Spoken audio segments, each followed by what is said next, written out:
Millions of dollars are moving beyond these doors through Lee Correctional Institution, according to the South Carolina Department of Corrections.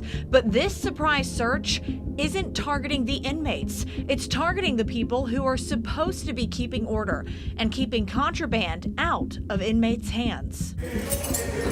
They found shanks in one employee's office, another in a car. While canines searched inside, IT teams set up to search illegal cell phones. The first arrest, longtime employee Brian Keeley.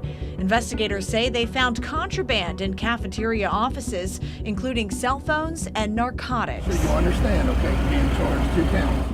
Next, Department of Corrections Lieutenant Brittany Welch. She worked for the prison for 6 years. Now she's walking out in handcuffs.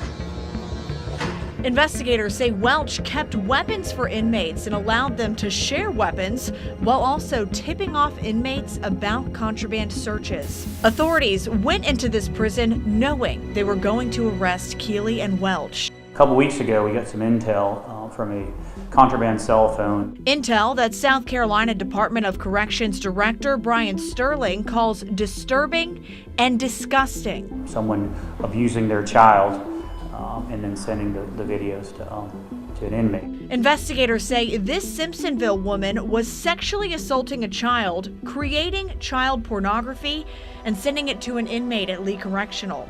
Sterling says it's one of the many dangers of cell phones in prisons. It took 18 hours for him to take his life. Investigators say in 2018, South Carolina inmates extorted Army veteran Jared Johns using a phone they never should have had.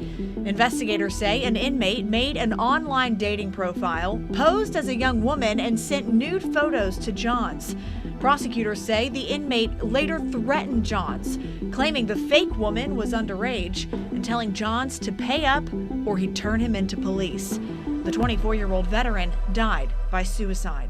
John's parents now pleading to lawmakers. They're in there to stop them from doing crimes. Well, they're in there doing more crimes.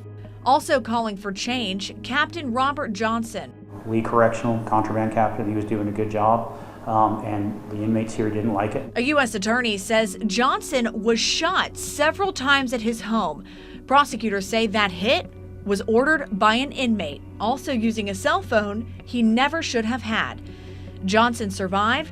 The inmates in both of these cases guilty. When they're behind bars, they should not be able to continue their criminal ways. It's why Sterling has called on the Federal Communications Commission to give the state the authority to jam cell phones in state prisons. They have said this is a congressional issue. The Senate and the House in D.C. have not taken this up. Sterling says he and the FCC figured out a workaround, using technology to identify when illegal calls are coming from inside the prison. The department then reports those phones to the cell phone company. The industry has 2 days to shut it off. Sterling says in 1 month, they shut down about 620 contraband cell phones inside Lee Correctional Institution. For some perspective, he says there are about 1,200 inmates there. Smartphones, about 6,000 to get in. So short of being able to shut these off and deny service, what we'll be able to do now is hopefully that $6,000 phone, supply and demand, next time they do it'll be 8, then it'll be 10, then it'll be 12. But Sterling hopes searches like these send a message to employees who may be bringing those phones inside. How does that happen? Because one of those employees, he'd worked here for a very long time. It is deeply, deeply disturbing, and I don't know.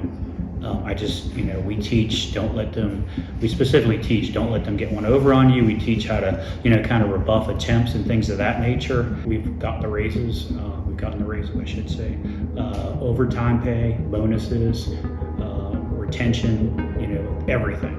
So the money's not an issue. How does it happen to the people on Wall Street? They're making millions and trying to steal millions. So either you have integrity or you don't. In Lee County, Cynthia Beasley, WIS News 10.